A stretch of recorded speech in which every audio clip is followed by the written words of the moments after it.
Well, good morning, everyone. Thank you for coming here to Cochise College. President, thank you for having us, Steve Wallwaller. And where's Mayor McCall? Yes, sir. Mayor, you want a quick welcome to everybody here from Sierra Vista here, please? Yes, sir. Thank you, Sheriff. Thank you, everyone, for coming out. Welcome to the great city of Sierra Vista. We hope you spend your money here. Great restaurants, great hotels. Thank you once again. Mr. President, you want to say welcome to Cochise College real quick? Just want to say thank you, everyone, on behalf of the Cochise College Governing Board, our faculty and staff. We're pleased to welcome the 46th Governor of the great state of Florida and the Attorney General. Thank you so much for your interest in Cochise County and all that we provide here. Also, I want to recognize our Speaker of the House from Arizona. Ben, you want to stand up just for everybody? And Speaker from Arizona here. I'm not going to be redundant. Welcome to Arizona, Governor. Welcome to everyone else as well. Thank you for being here. And our state reps here from this local area, Councilman Luby Diaz, Gail Griffin, and Senator Dave Gowan. Thank you guys for coming out. And to all our guests, and more important, thank you all to our law enforcement professionals in the room today. And all those are Brian McIntyre. Where you at, Brian?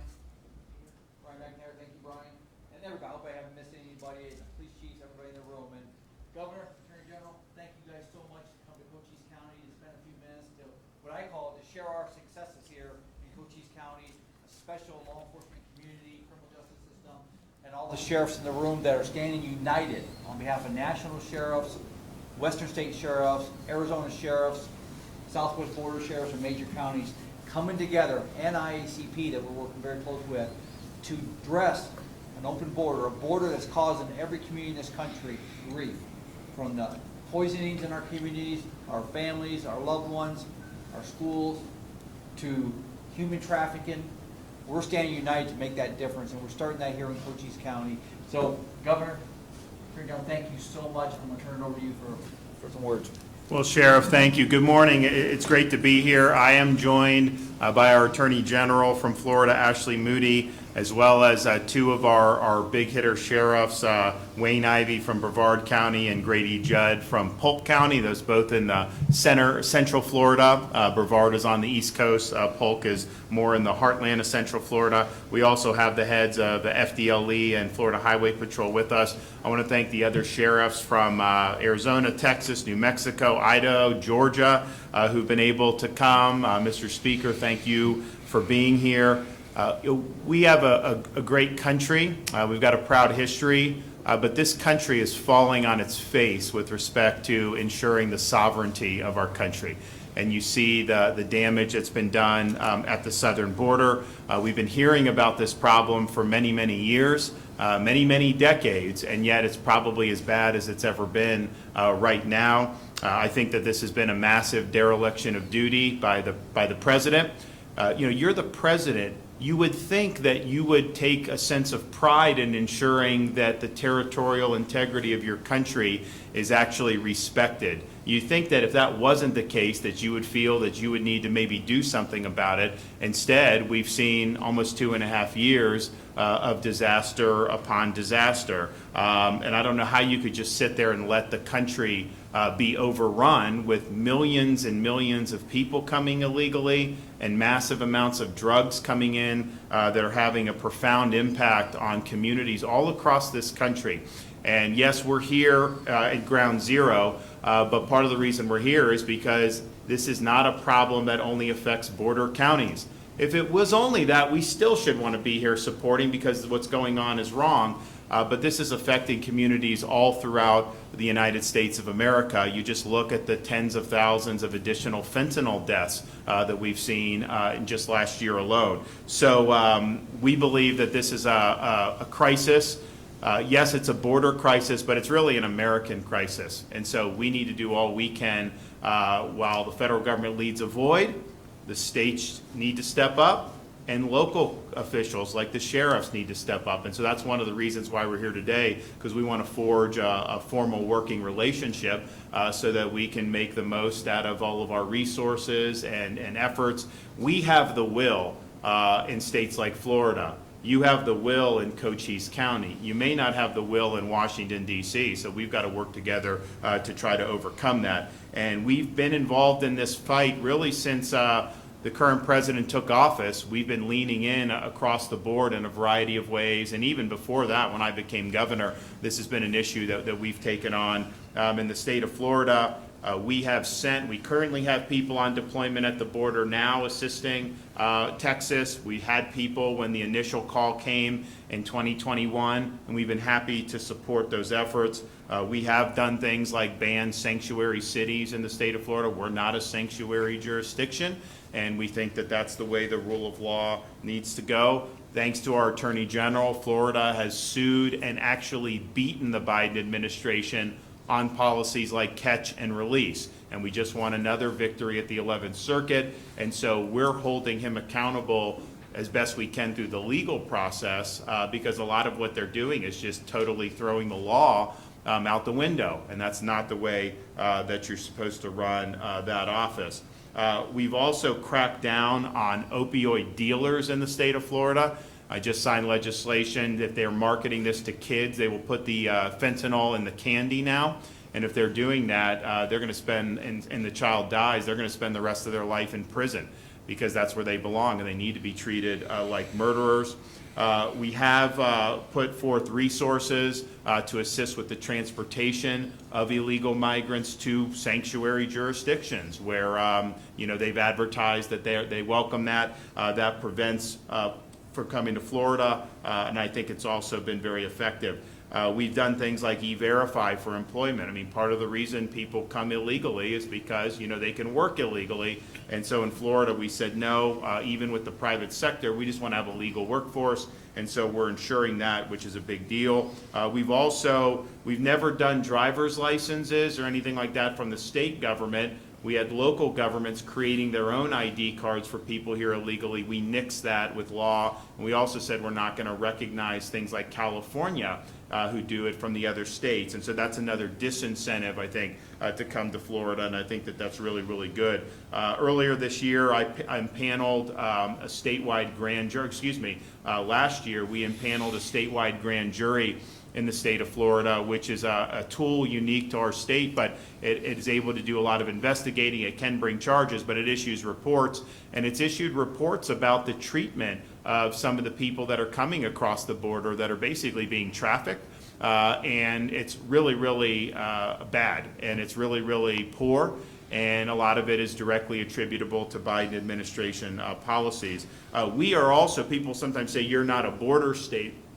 We're not a border state on the Mexico border, but we're a maritime border state, and so we have boats trying to come from places like Haiti and Cuba to illegally come into the state of Florida. Now the Coast Guard has jurisdiction to deal with that, and they actually do a good job. They don't have enough resources. So we're currently under a state of emergency where we've surged maritime resources from the state of Florida into the Florida Straits and in other places where we're stopping boats, turning over the would-be illegal aliens to the Coast Guard. Coast Guard will send them back to, say, Haiti.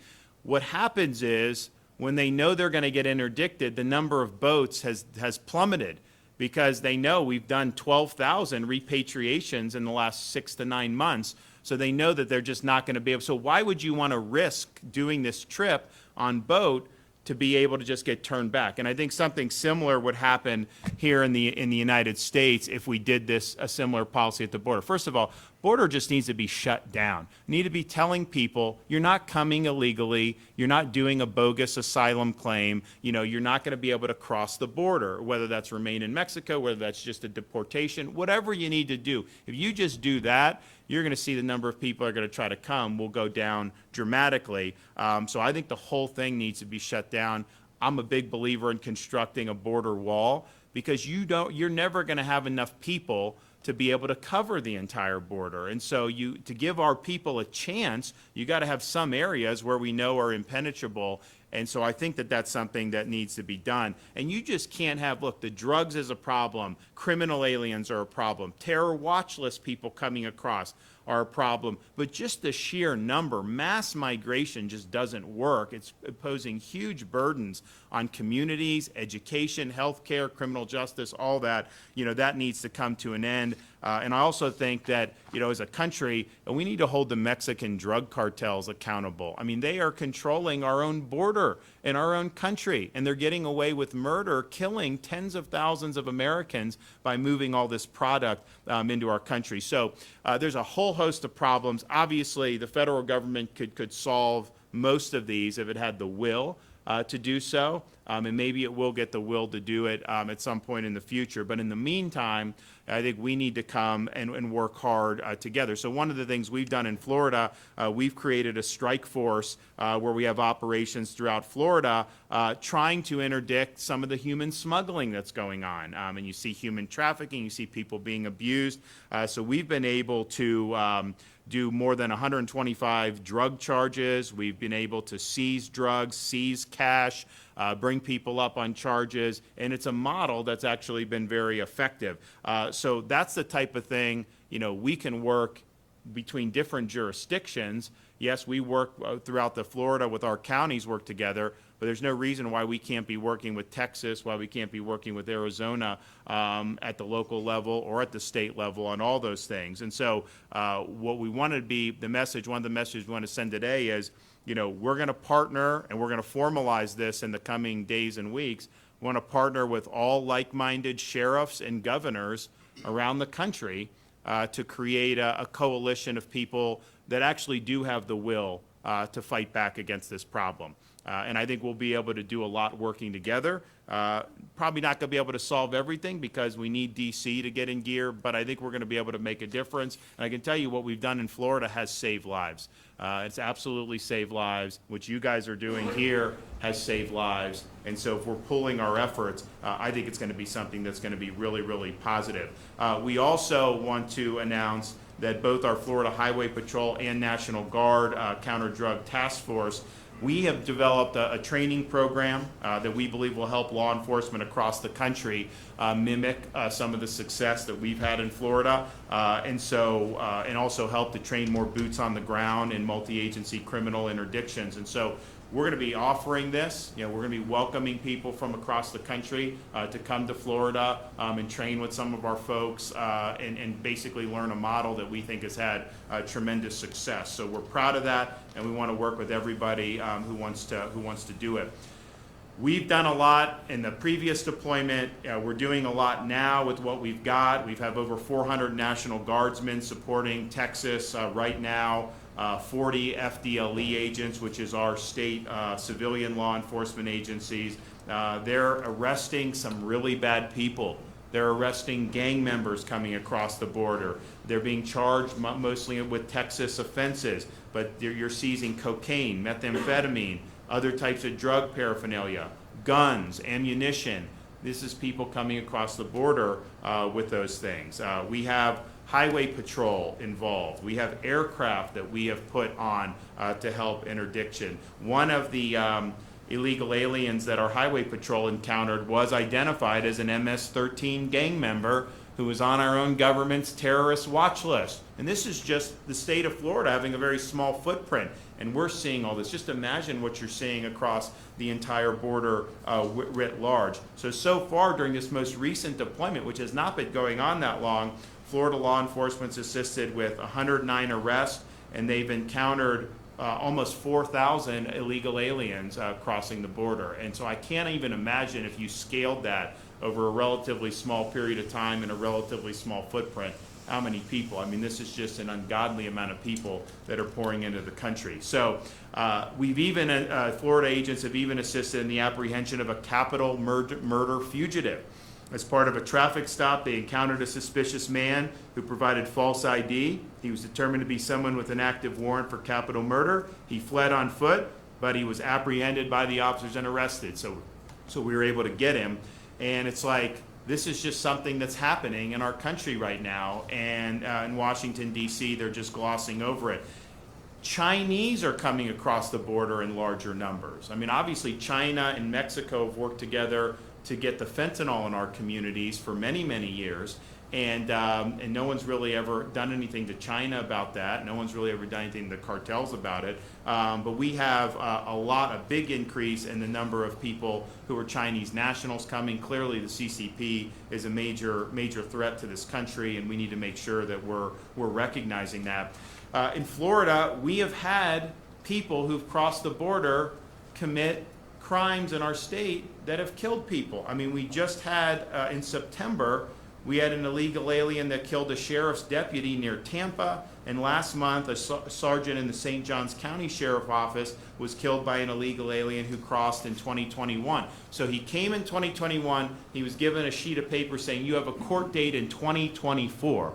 Okay, so what are they doing between them? Well, he's getting in trouble with the law, and now we have somebody, you know, that died in the line of duty. When we had Hurricane Ian, you know, we put out the word, and like, we're a Second Amendment state in Florida. We said very clearly, you know, loot at your own peril, because, you know, we got people that will protect themselves. So don't go in anyone's house and try. And by and large, people got that message. There were looters, though, who were here illegally, that were captured and that they were prosecuted. But it's like, you know, you have a natural disaster happens.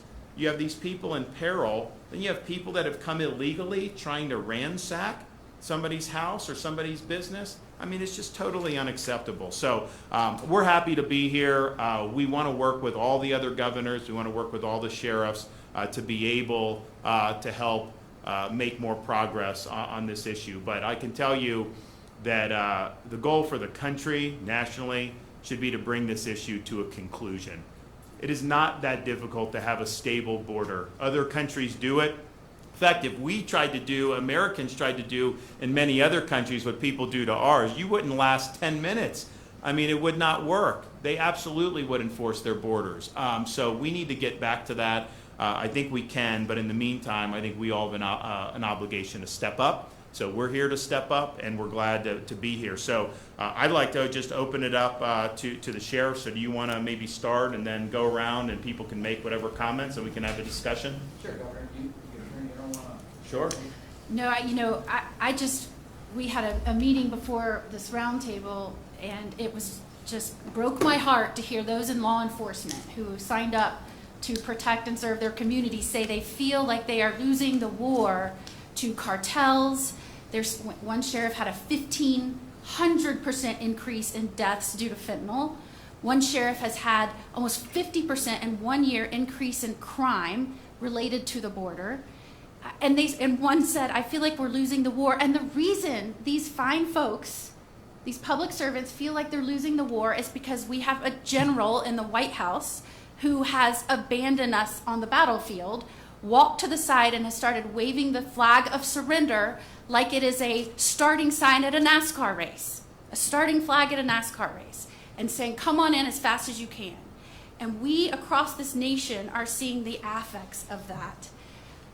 Thank you, Governor DeSantis, for coming out here, hearing from others around this nation of what we can do to bind together as the people, because we have lost all leadership in the federal government. What can we do as those that want to truly serve this nation and their communities to protect our border and our nation? And the conversations were great on how we're going to do that, sharing information, sharing intel, understanding what is happening, because we know we cannot believe the numbers 100% of the time. Are the numbers true when we're not even seeing folks making the attempt to encounter people anymore? When those in Border Patrol are not even present where they were just 2 years ago? What do we do about this? And so it was heartening to see so many people that want to, across state lines, get together and do what they can, share information. They were grateful to have someone leading a state to facilitate this dialogue and this cooperation. And certainly, as the Attorney General, a former prosecutor, a former judge, the wife of a law enforcement officer, we're grateful for someone's, like you, Governor DeSantis, with your energy and purposeful direction to bring everyone together so that we can do what a leader should be doing for the United States of America, and that is protecting the border and the sovereignty of this nation. Great. Governor DeSantis, Attorney General, thank you here for coming to visit Cochise County. You know, we're doing some remarkable things here. We're local, we've got a great community to serve, great partners, great law enforcement, great state folks to work with. But I will say this, and I've said it in many venues, is intellectually we're absent the federal government, and they've avoided this issue, leaving the states and sheriffs throughout the country and local law enforcement to address this. So thank you for your leadership. We truly mean that for both of you, to come out here and share our successes, but also invite sheriffs from all over the country and police chiefs from my local community, all of us to come together and say, how can we stand united in this country? Local, state, and federal, and challenge our governors, all our governors in this country, led by you, thank you, and our sheriffs, thank you so much, and our sheriffs throughout the country. We have national sheriffs here today. We have western states, southwest border, major counties that stand with you, Governor, with you, Attorney General, to bring the fight to the cartels. And that's what this is all about. This is not about politics, folks. This is about doing what's right, that everyone in this room that works for government have taken an oath to do. It's not difficult, like you said, Governor, in our room a few minutes ago. But also, we talk about public safety, national security. We also need to talk about the humanitarian efforts that we're doing out here to protect human beings too. That's so important, and that's what you're doing in Florida. That's what we're doing here in Cochise County, and then all my colleagues, sheriffs and police chiefs in the room too. So thank you guys for what you do. I look forward to the next few hours as we share our successes here in Cochise County, also our challenges, but as we pledge you both and all our governors, all our sheriffs, all our law enforcement, our prosecutors, our county attorneys, our mayors, to work united to fix these borders, secure our borders, and get America back. So thank you both. I'm going to turn over to our Vice President of National Sheriffs, Karen Donahue out of Idaho. Thank you, Mark, and thank you, of course, Governor, Attorney General. It was a great discussion. We really appreciate you spending the time with us and being here, and really the efforts you have already done. You really set the stage in a lot of ways throughout our nation. The National Sheriff Association, obviously, we represent over 3,000 sheriffs. And those sheriffs, as you said, ma'am, they also took that oath. They took that oath to stand in front of their people, protect them, protect against victimization, do whatever they can, and they will lay their lives down just like the troops that have come behind them.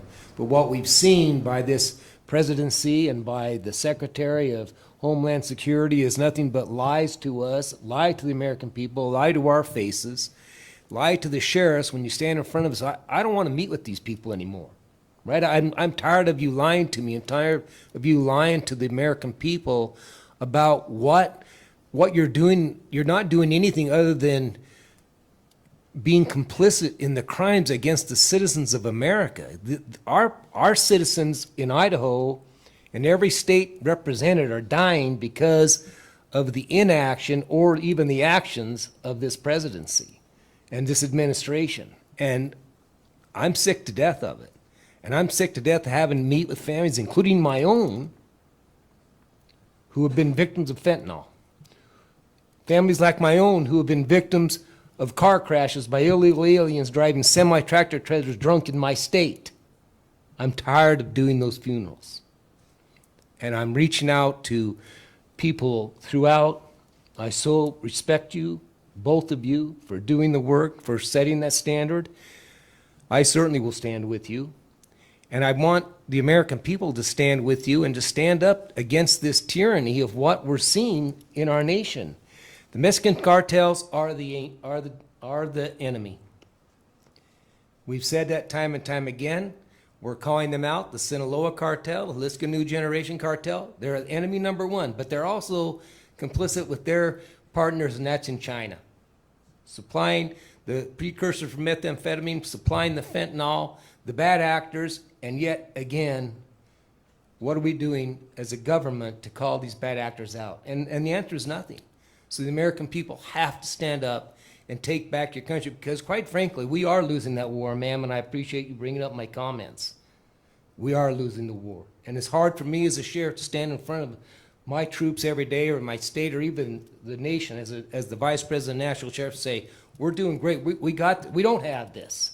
We don't have it because we don't have a government, a federal government that's backing us. And the states have limited powers at times in certain ways. So it's very frustrating. But what's more frustrating is to look those people in the eye and say, we can't protect you because the enemy is through the gates. They're not at the gates, they're through the gates. And it's damn well good in time we do something about it.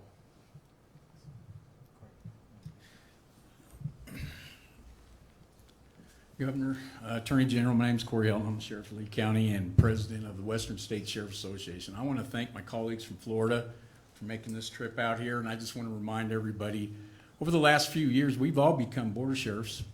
We've all become border chiefs.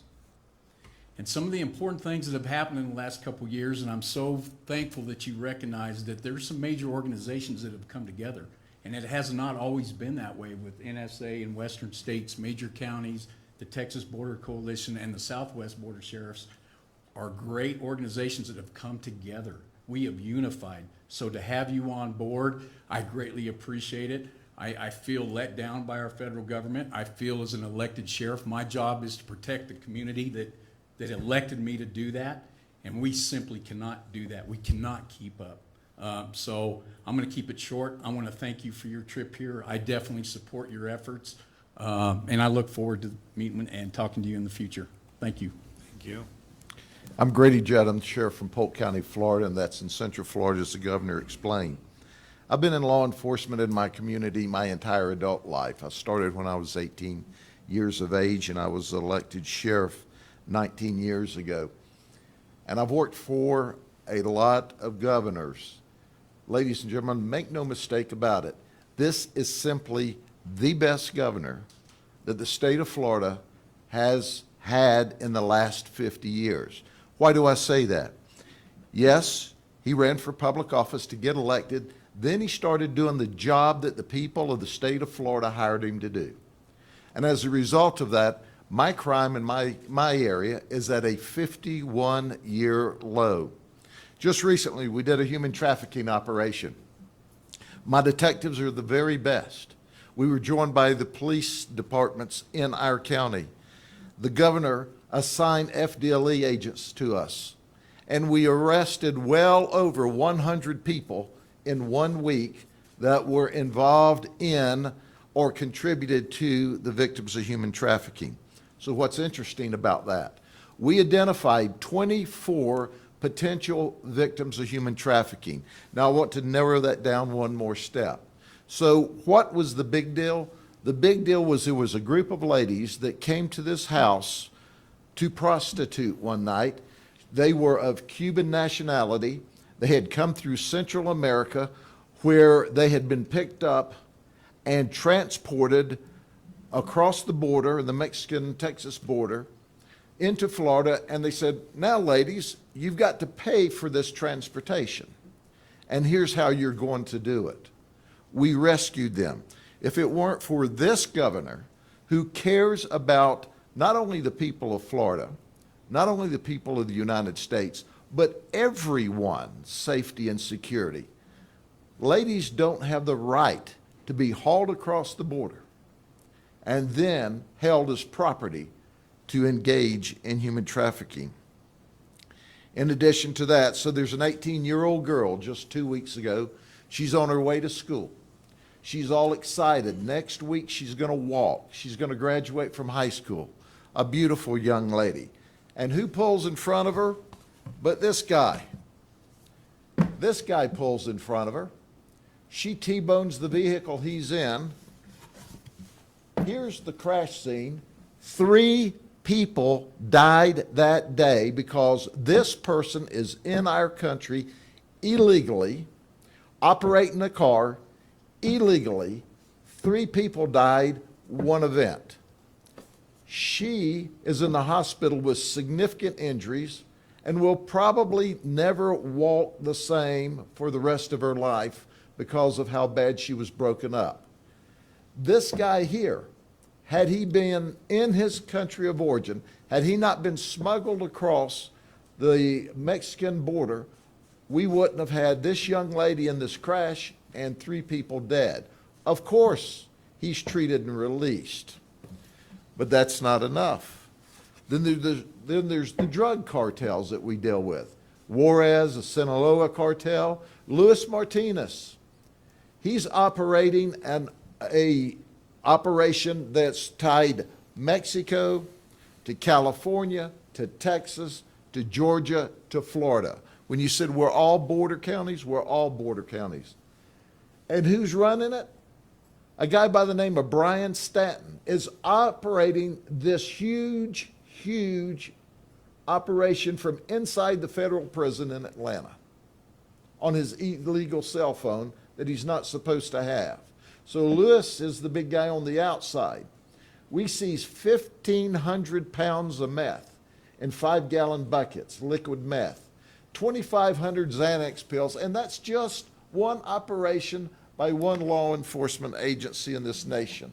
Now, folks, I could give you examples all day long, and we're not even on the border. I can't imagine what these folks and their colleagues are going through, and I can't imagine what the people who live here are going through, because I do know what's going on through the rest of the country, while our president and the administration stands silent and allows the people of this country to be victimized. That is simply unacceptable. Unacceptable. Once again, I've seen lots of governors, I've seen lots of presidents, I've seen a lot of leaders. I've never seen a leader of the quality of Ron DeSantis, our governor, who makes things happen, and his sole focus is protecting and serving the people and keeping them safe. And Florida is the example.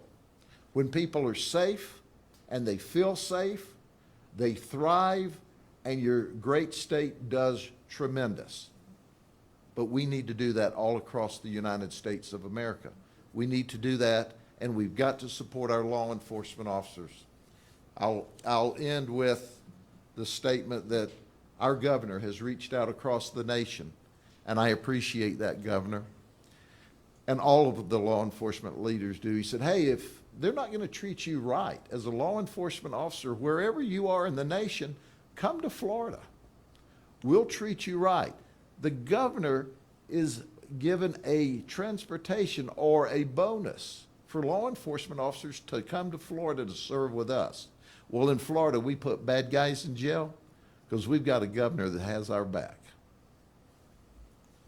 Thank you.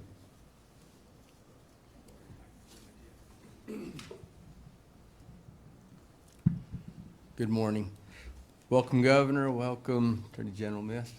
My name is P.J. Allred. I'm the sheriff of Graham County, which is the county just north here of Cochise County. One of the smaller ones as far as, well, we got 4,000 square miles, approximately 30,000 people in our little county. So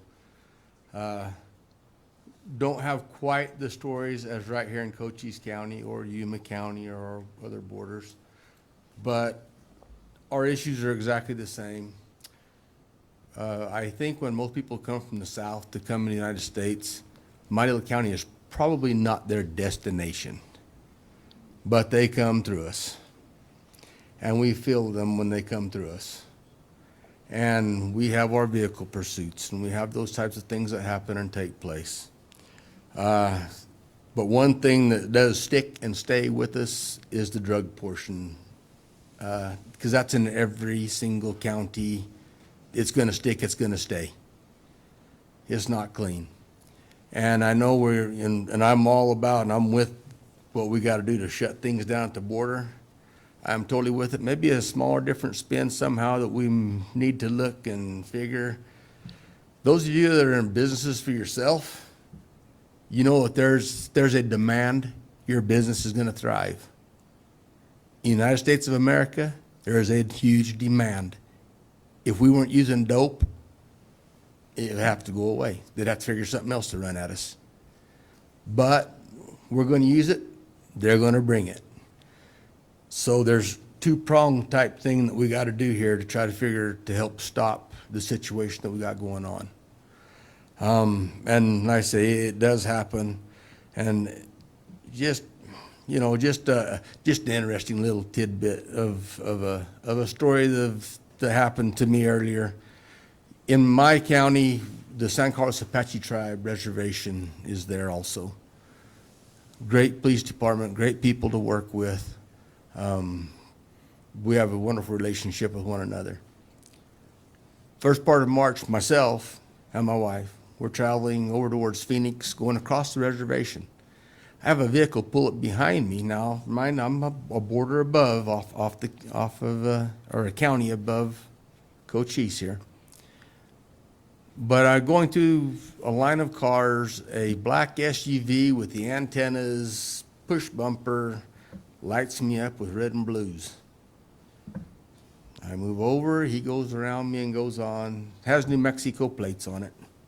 Come from Columbus, imagine that.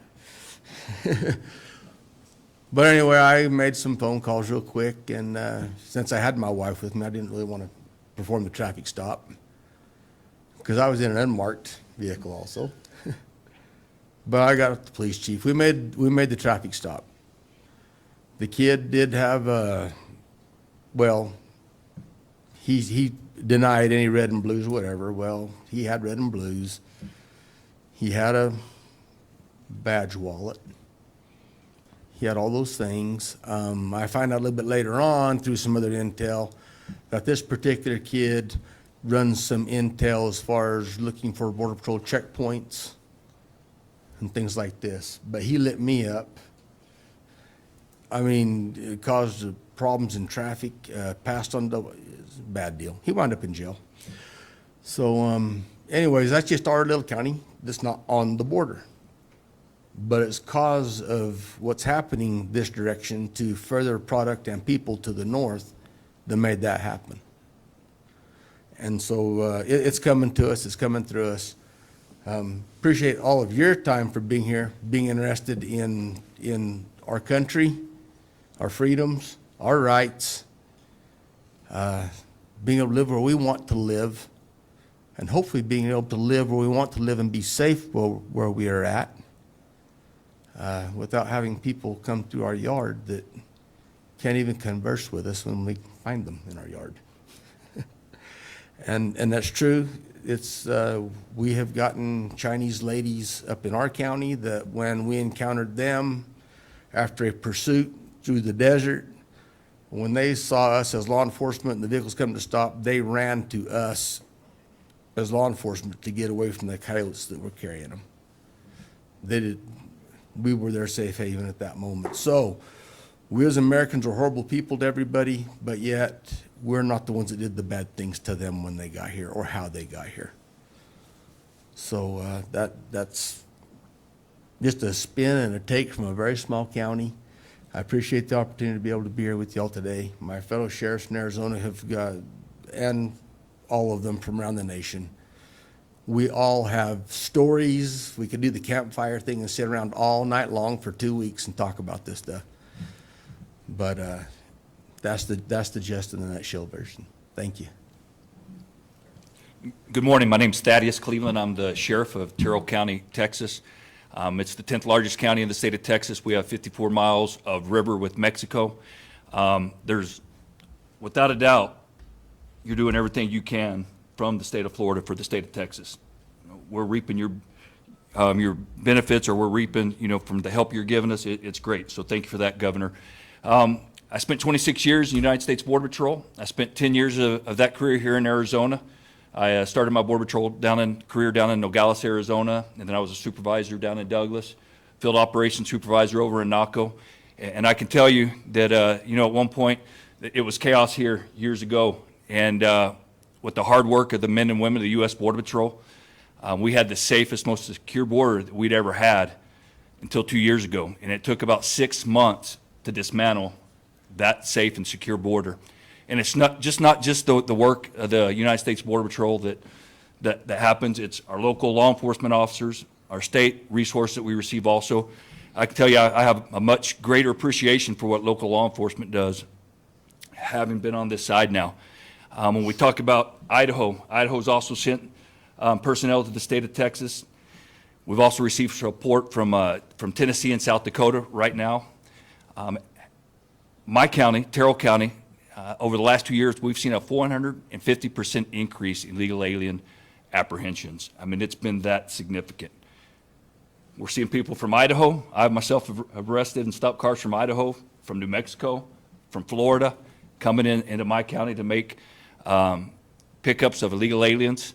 I've also had people come into my county to pick up illegal aliens that were allowed into the United States under the bogus claim of political asylum or some other political relief. They're coming in, and they're coming over to pick up more illegal aliens. So I tell you, Governor, again, thank you for everything that you're doing for Texas. We've got a great governor as well. He sent us plenty of resources to the border. As I mentioned, we have we're the 10th largest county, over 2,400 square miles, and it's myself and one other deputy to patrol that area. We have a border patrol station there as well, the one I was the patrol agent in charge of, 91 miles of border with Mexico that we're responsible for. We have a border patrol station, or a complete about 50 agents in that station. And we have some current legislation in the state to create our own border patrol unit. And I'll tell you, it's going to be needed even if the border patrol is fully funded and we're fully staffed, because when you have 91 miles of border and only 50 agents to patrol that, there's still a lot of people that aren't even being detected that are getting away. But again, our border patrol agents are doing a great job. Please support them. I know y'all are a border community, and many border patrol agents live in this community, so please continue to support those. Governor, thank you for coming out. Sheriff, thank you for letting me come over and be a part of this. And you have my support as well. Thanks. I'm Sheriff Wayne Ivey out of Brevard County, Florida, and Governor, it is an honor to be here with you on this initiative. The first thing I'm going to say is Sheriff Judd and I were told we'd be issued cowboy hats when we got here, and I'm assuming that's still coming, Mark. So I can tell you that, we hear the talks about how this is impacting our border. Illegal immigration doesn't just impact the border. It filters into every community in this country. It's filtered into my community, to every community of everybody that's represented here today. Government's one and only responsibility is to protect its citizens. And the administration in Washington has forgotten that. In fact, I don't think they've forgotten it. I think they've ignored it. They have put our citizens' lives at risk by not doing their jobs of securing our borders. What you see here today, orchestrated by Governor DeSantis, is a united front of sheriffs and law enforcement officers from across the country that are all facing the same things. Increase in fentanyl deaths, increase in human smuggling, increase in crimes, 44% increase here just in Cochise County of the crime rate. That's an increase in victims is what that basically means. It's an increase in U.S. citizens that are being victimized by those that are coming to our country illegally. Just the fact that you cross the border makes it illegal. That's the biggest thing that we have to accept here. We are a country built on law and order. And Governor DeSantis, like I and other sheriffs sitting here, understand that that's our responsibility to protect our citizens. I can tell you that I've had the honor of working with him on several different initiatives, as well as our Attorney General. And they subscribe to the same thing that I do. And that is, our oath is to protect our citizens, our cops, and our Constitution. And that's what we're sitting here right now talking about. We're talking about protecting our citizens. We're talking about protecting these brave men and women that wear these uniforms, that are out here facing this critical incident, this crisis that we're dealing with. And Governor DeSantis has put our resources on the table. Look, we could sit back like a lot of others are sitting back and say, well, that's a border issue. It's not. It's an America issue. It is an issue that is targeting every citizen, that is draining resources from across this great nation. It's even taking our Customs and Border Patrol, and my heart goes out to those men and women that really want to be here doing this job, that are being handcuffed by the Biden administration and not being allowed to do their job. And what I will tell you is that we, as local law enforcement, as state law enforcement, are partnered together to fight this. Our choice is very simple. In Florida, we could sit back and say, well, we'll fight this in our backyard. No, let's fight it on the front. Let's join together. Let's be united. That's what this is about. Governor DeSantis asked us to put our resources in, put our money where our mouth is. He's done that. He is standing here today saying Florida is in this fight. He's standing here today saying Florida understands this is not just impacting you here locally in Cochise County or the other border communities. It's impacting us. In my county alone, in one 24-month period, we had 172 drug overdose deaths. That's 172 moms, dads, husbands, wives, sons, daughters, aunts, uncles, cousins that are taken from us far too early because of the increase in fentanyl that is flooding our streets. We're seeing numbers of human smuggling victims go up. Victims that will be troubled to testify against those that committed the most heinous and ugliest of crimes against them. Victims that will be impacted the rest of their life because we have opened the floodgates and allowed those to come into our country. We've allowed the cartels to control our border. Well, that bull crap needs to stop. And the only way we stop it is through efforts like Governor DeSantis is putting forward, where we all sit at the table together and we all say enough is enough. We are a united front. We are America. And this is America's sheriff sitting right here at the table, and enough is enough. Governor, thank you. I'm honored to stand with you and our Attorney General. Thank you. Governor, thanks for the invitation to be here today. My name is Jim Skinner. I'm the sheriff of Collin County, Texas. It's located in the northeast quadrant of the Dallas-Fort Worth Metroplex. We have about 1.2 million citizens, the second fastest growing county in the United States, and a great place to live. Shortly after I became sheriff in 2017, because all sheriffs have in common large stretches and long stretches of roadway, I met with 7 other sheriffs in the North Texas area, and we agreed to work together to try to stem the flow of narcotics and weapons going south into Mexico and human trafficking in the North Texas area. We worked together and created the North Texas Sheriff's Criminal Interdiction Unit. It took us a few years of training and coordination to get it on its feet.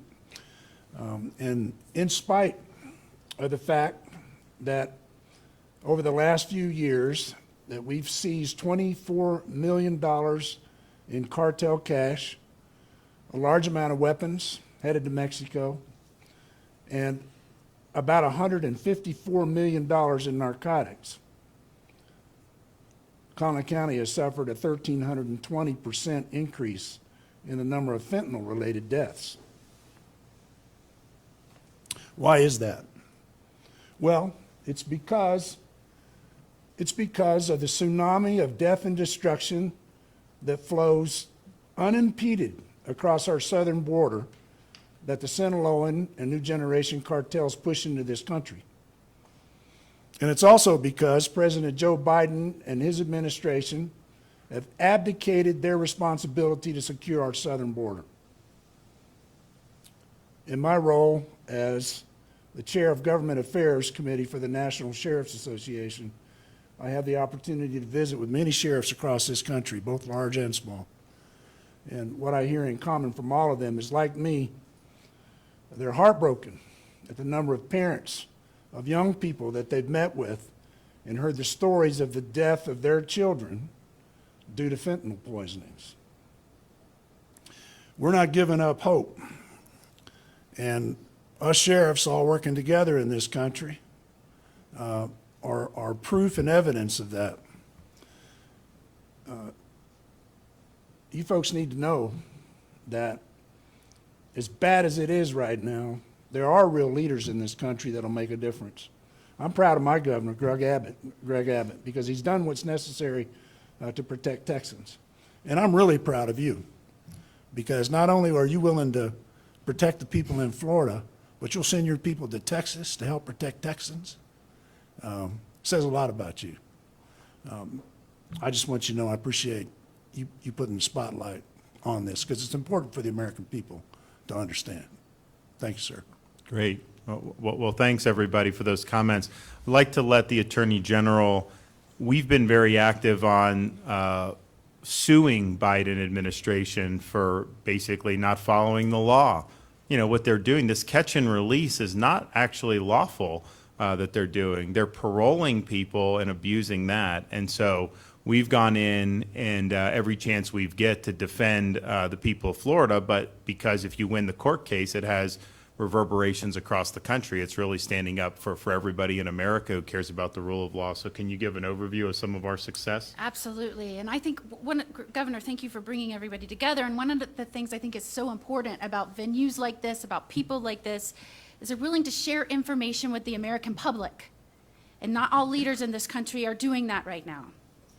But within the very first month of the current administration, and by the way, that is the administration that is given all of the authority to deal with the border and immigration, we saw a complete, purposeful breakdown of the immigration public safety structure. Congress has been blamed. Climate change has been blamed. Other nations have been blamed. Many people have been blamed. But through Florida actions and uncovering information, you can see, and even now a judge has said, there is one person to blame, one administration, and that is Biden. Because in the very first month of office, they broke down programs that were there to secure the border. Day one, they started doing that. They then asked for less resources and less ability to detain those coming over so that they could properly vet and run down who these people were. And then immediately, within the first month, they released 571% more people than the last month of the last administration. They started mass releasing people against the law into the United States. People that had not been properly vetted, people that had not been given appropriate charging documents and cases being heard. And they used the term, and this will all sound familiar, especially to those of y'all in the large cities around this nation where your executive leaders have used the terms prosecutorial discretion to mass release people without knowing what those folks are going to do to your communities in terms of public safety. They called it prosecutorial discretion. Thankfully, Governor DeSantis called them out and said that is unlawful. In black and white, in federal law, you cannot mass release people into our country. That is no border. So Florida brought suit. And what did we discover? Yes, they were doing things in violation of the law. Yes, the first month of this administration, Border Patrol told them, when you break down these programs, when you start mass releasing people like this, you will have a crisis. What did they do in the response? They asked for less resources to detain people. They increased mass release. When we brought suit, they realized that we had called them on it. They changed the policy. We amended our complaint. What did they do then? They changed it again. We amended our complaint when we finally got them into a courtroom. When we finally got a judge to say, you can't do this. And yes, the border crisis is your fault. And yes, we have seen record numbers like we have never seen before under any Democratic, under any Republican president in the history of our nation. You have broken our border, turned it into nothing more than a line in the sand. What did they do? They sat on their hands. They didn't appeal. They waited until the last day before Title 42 was to expire to try and bring an appeal. And on that last day, they told us their new policy. You know what the new policy was? The same one the judge just found illegal, mass release, and all they did was change the title. So yes, Governor, thank you so much for your leadership, because this week Florida again won in court, where the appellate court said we are going to deny the federal government's motion to stay the judge's order, finding it unlawful. You can't mass release people with little to no vetting and no court date and no initiation of proceedings. That's against the law. It's black and white. It's never been done. And this crisis rests solely on this administration. And I'm so grateful we have a leader that's willing to stand up and speak out and talk to the American people and say there is one reason this is happening, and we will band together, all of us, across state lines to fight back. Great. So what would you say, just being down here, like if you could snap your fingers and get one thing to help you, what would you want? Governor, I continue to say this, is we need to prioritize all our borders. We have failed to do that in Washington, D.C. Our borders are the gateway of crime in so many ways, under public safety, national security, and humanitarian. So we need to prioritize it. Number two is we need to enforce the rule of law as written, and we can secure our border with actionable and reasonable consequences. And last not least is we need enhanced judicial oversight, Governor. We need to have asylum, immigration hearing officers at every port of entry all along the southwest border to address those asylum claims, and 9 out of 10 would be returned immediately, which would stop the flow. And last not least is we got to get the dang politics out of our rule of law. I thank you both for standing up for the rule of law in a very politically damaging society right now. When it comes, politics are driving that. They shouldn't have, it has no business. Every sheriff in this room, though elected, I promise you, enforce the rule of law based on what the rule of law says we can and can't do. So if we can do that, we've come a long ways. We got to get back to the basics here because the return on this, as we see every day in our communities, is deadly. We got to get back to it. So, Great. Does anyone have anything to add in terms of needs or? You know, I'd like to say, and as I mentioned in the room earlier, this problem can be fixed overnight. And it can be fixed. And we have the short-term solutions, which is consequences at our border for those crossing illegally. And then we could bring back the remaining Mexicos we discussed for those that are using asylum, you know, and under false pretenses. But long-term, we need to make sure border security and immigration reform are separate.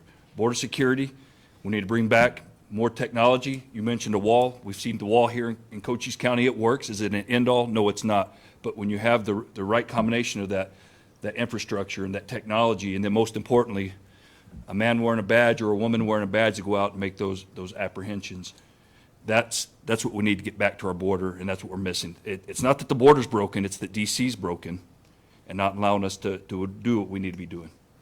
I think the states should be able to enforce immigration law. Like they, you know, if you try to do things, I know Arizona's tried in the past, and they'll go to the court, and like the Supreme Court will say, oh, only the feds can do it. Well, they're not doing it. So how is it that it's your sole province, and then you can just default on the responsibility entirely, and somehow, you know, we're not able to fill that void? So, you know, I think states need to be more aggressive in some of the things that they're doing. It's one thing to say something's a federal responsibility, but if they just completely abandon the field, then you don't have any rule of law. So I think that's you may be able to formalize that with change in federal policy, where the federal government should be welcoming that. I mean, we've done the 287G agreements and things like that. So I mean, there are definitely ways you've gone down that road, but I think you could do even more. And then in terms of the drugs, I mean, I do think, you know, what you said is true. The supply is one of it. You've got to go after the supply. In Florida, though, we go after the demand. We have a program for getting into the schools, talking about the really risks of getting involved with street drugs, especially in this day and age. Like, not that you should have ever done it, but it's like you do things that you wouldn't think would be fatal, but if it's laced with fentanyl, that could be all she wrote for you. And so these young kids, particularly these teenagers, just need to know that the stakes are very high when it comes to trying to experiment with this. And you absolutely could end up overdosing on things that people are telling you aren't, quote, you know, as dangerous as it may turn out to be. So that message is being put out. We take it in the schools. We provide examples of people that have had really, really bad experiences, tell stories about people that have died. And, you know, you have parents who've lost kids in numbers that are as high as I can remember from drugs. And these are tragic, tragic situations. And so spreading that message, you know, letting particularly the young people know it's just not worth it. They're putting the fentanyl in the candy to try to, you know, give it to kids now. They'll put it in all this stuff. There was an issue in Florida, an Airbnb. Someone was doing drugs in an Airbnb. They left. A family came in to do the Airbnb like the next day or the 2 days later, and there was a baby playing on the carpet that died from fentanyl that had kind of spilled on the carpet from the previous party. So this stuff is really, really lethal. So we're definitely spreading that message and trying to reduce that demand. And then we also have a program, we call it the CORE Network, Coordinated Opioid Response Network, for, you know, if people are addicted and they end up overdosing, go to the hospital, and they get stabilized.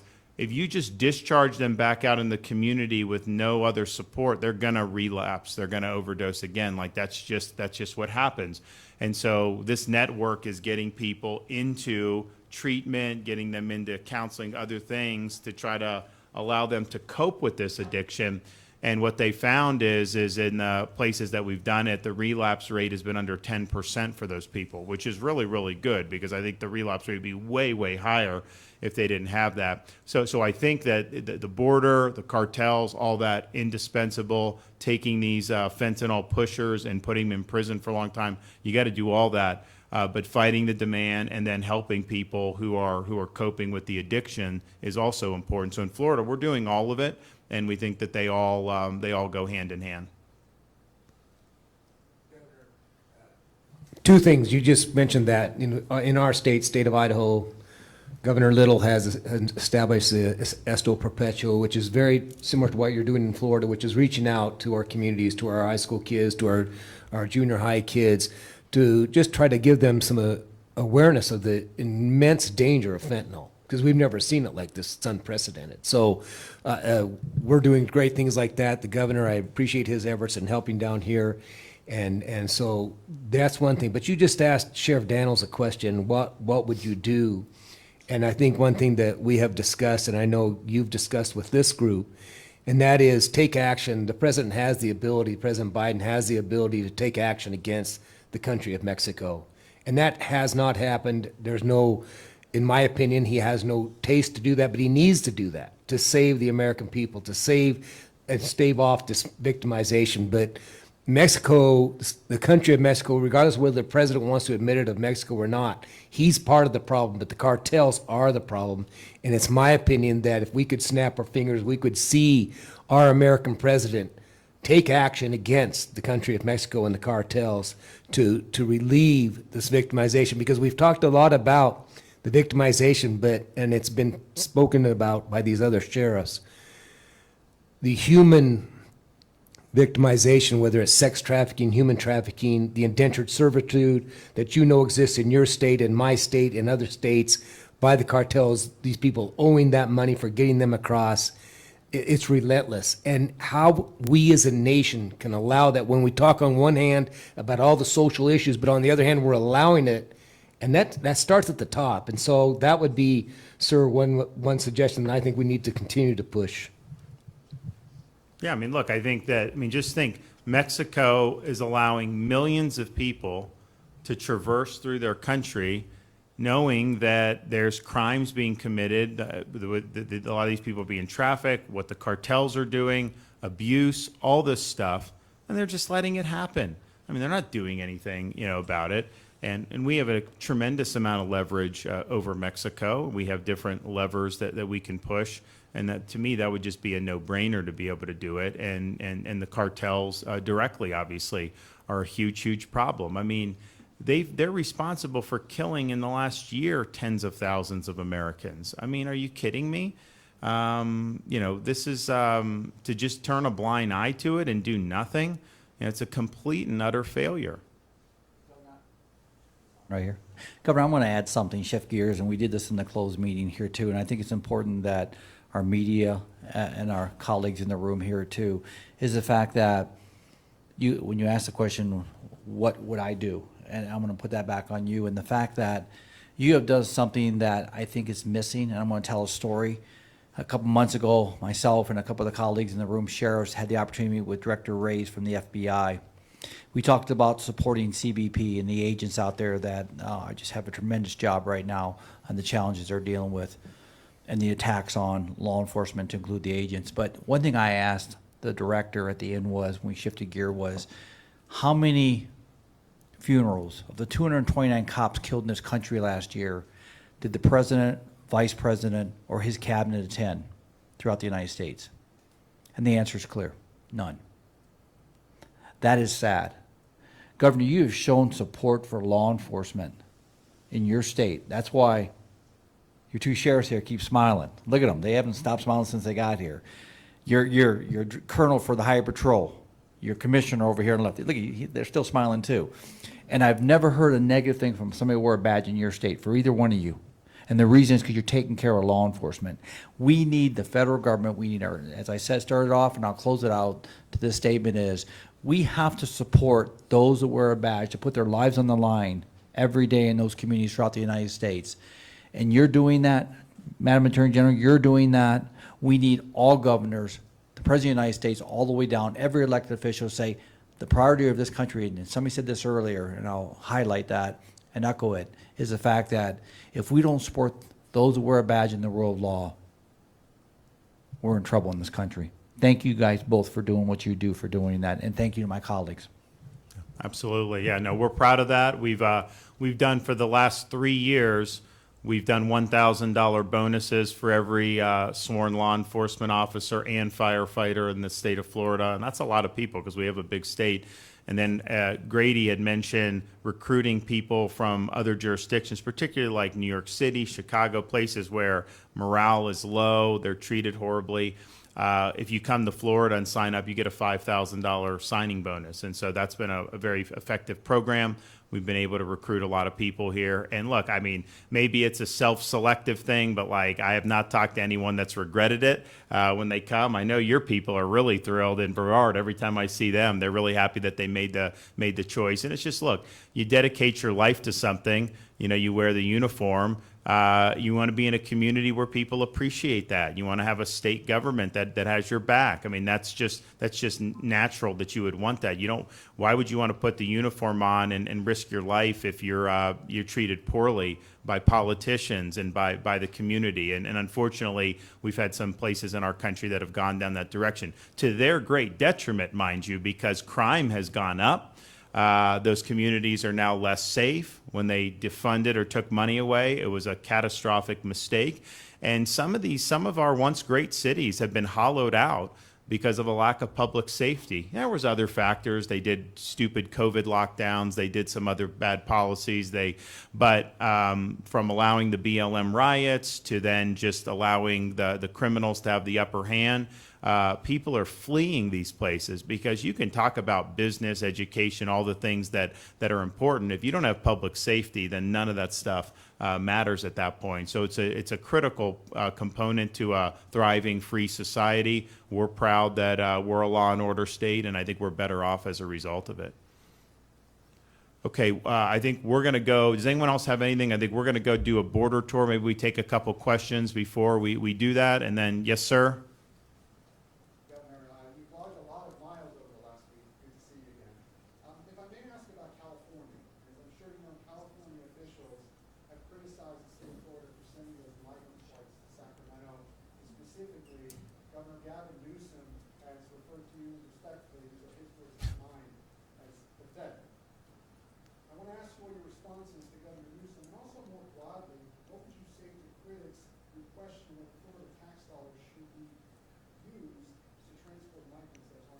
So here's the thing.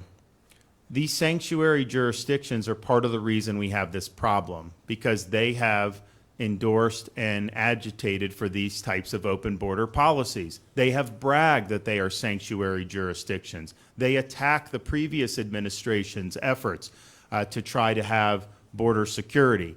And so that's the policies they've staken out. And then what? When they have to deal with some of the fruits of that, they all of a sudden become very, very upset about that. Well, what are these people having to deal with here? I don't see the sympathy for them. And so, the reality is I think the border should be closed. I don't think we should have any of this. But if there's a policy to have an open border, then I think the sanctuary jurisdictions should be the ones that have to bear that. We're not a sanctuary in Florida. And yes, we know people want to come, and so the more we can divert before we even have to get there is good for our state. And this policy's been debated now for a long time. It got overwhelming support from the legislature. These were things that I had to go to them. I wasn't just doing it on my own, and I think it's been something that's been that's been very, very effective. And you can see why some people, when they're coming illegally, a place like California, they give benefits. They give unemployment checks. They do all that. And so you could see why some of those folks were interested in going that direction. In Florida, we've gone the opposite way. We say, we're going to have a legal workforce. We're not going to have benefits. We're not going to do that. And basically trying to disincentivize it. Other states have tried to incentivize it. And so I think they should be the ones to pay, to do it. Why don't we all just come together and say the current policy is a failure? Any country worth its salt would have control over its own borders. We have too many Americans dying, and this is totally unacceptable. And let's get the federal government to do to reverse course. I don't see that from those areas. I see basically just complaints about it, about if people show up there, but I don't see them willing to address the underlying problem, which is the failed policy. Back in the back? I got in the back here. I got in the back here. You also mentioned not tolerating Well, no, I mean, I think I answered your question. This is, the legislature vetted this request to have money there. Now, granted, look, I get California, they have a big budget deficit. We have a big budget surplus, and so we have an ability to do things like support police and help out Texas because we have a good managed state. But this is something that's been in the budget now for, I think, for 2 years. They just did some tweaks to the program to make sure, you know, if a sheriff asks for our support in Texas, we view this as an American problem. We don't view it just as a Texas problem, and we think we're all in this together. We will send resources to help Texas to be able to do that if they want transport, if they want others. I know Texas has done a lot of transporting to New York City and Chicago, and we want to be helpful for that. And so that's something, in fact, it's something that I even campaigned on in 2022. And so people have had that debate, and I think that the people have rendered their verdict. In the back there? You mentioned early on shutting down the border, not tolerating bogus asylum claims, but isn't that required by federal law to determine whether those claims are bogus or not? Well, I think what you can do is, I think you can make determinations that, for example, look, an asylum is a legitimate thing. It's not like you should have no asylum. There are people that are persecuted in this world, and if they come and present legitimately, they have every right to take advantage of a provision of our law that, and honestly, like, I mean, these are relatively rare circumstances, but I'm sympathetic to that. But what it's not asylum is, you leave one country, you traverse 5 or 6 other countries, and then you show up here and claim asylum. No, if you're really being persecuted, the first safe country you get to is where you claim asylum.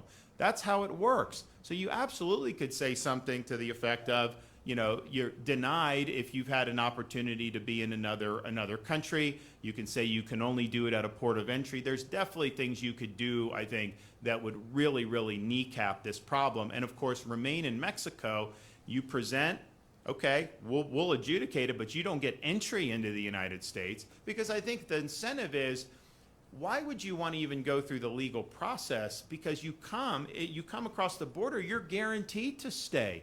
They give you a sheet of paper and they say you can come back in however many years to get a hearing. So they get released into the interior of our country.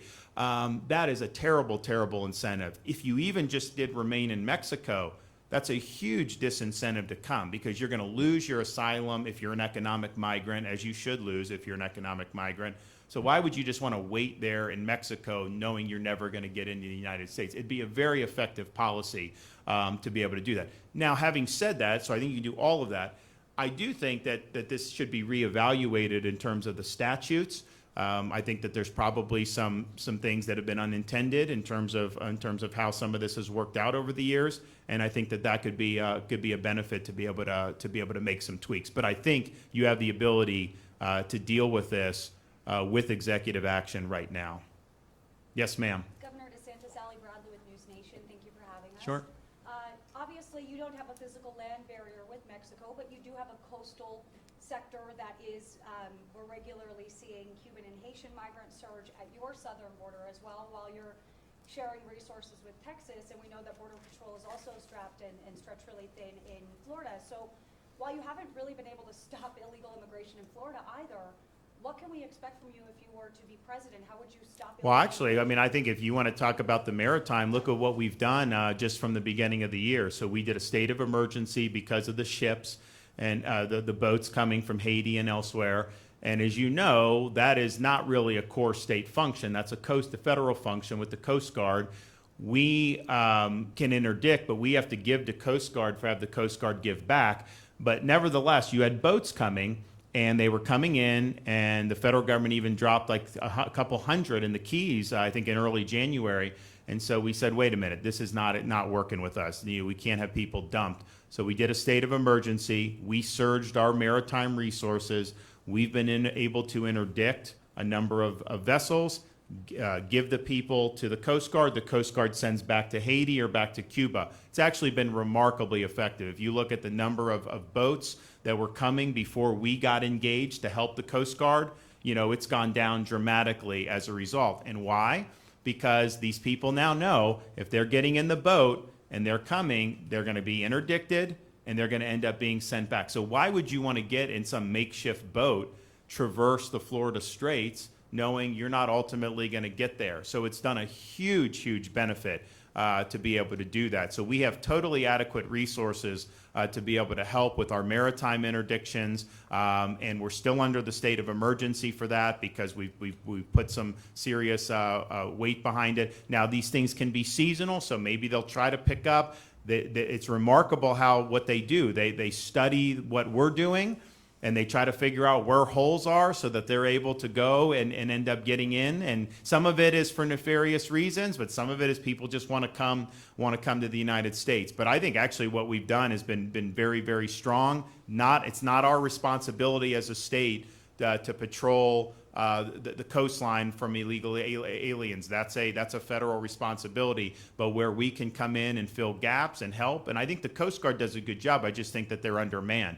So we're filling gaps in there and have been doing that, and we're going to continue to do that because I think it's important that that we do. So we're all in on all of this. We are not doing the maritime. It's been a huge emphasis of the administration over the last 6 months, and particularly, and as I mentioned, we've now repatriated over 12,000, helped the Coast Guard repatriate over 12,000 illegal aliens back to Haiti or back to Cuba or back to some of the other island nations there. So that's a big deal. And when those repatriations are actually happening, that's when the boats start to go down because, like, why would you risk it? And I think the same thing will happen here. You institute these policies where they know they're just not going to get in by making a bogus asylum claim. You're going to see the number of people dwindle who's going to be willing to do this. One more. Yes, ma'am.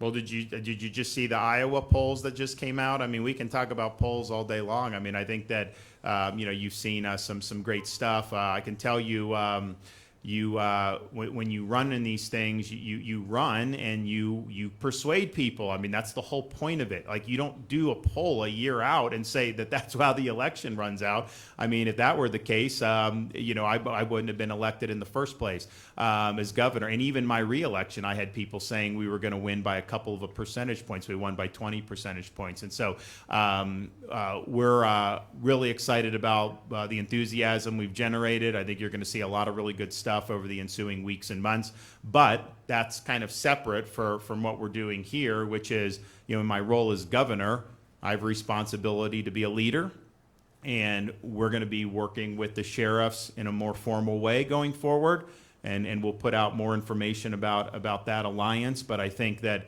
we have a lot of like-minded governors, we have a lot of like-minded sheriffs around the country who really care about public safety, who really care about the rule of law, and who want to have borders that are enforced in this country. And so that's the direction that we need to go. And I think that the more that we can do and show that where the federal government has abdicated its responsibility, we're stepping up to make a difference. One, I think that that's good in of itself, but it's also at some point, if you're the federal government, wouldn't you want to be taking this on? I mean, it's kind of embarrassing, I would think, to have all this activity happening to try to fill the void, that you've left. But there have been a lot of governors that have sent down to Texas now. It's not just Florida that's sent people. You've got a number of states that have done it. So this is a team effort. At the end of the day, we're all Americans. This is not just a crisis that's limited to border states or border counties.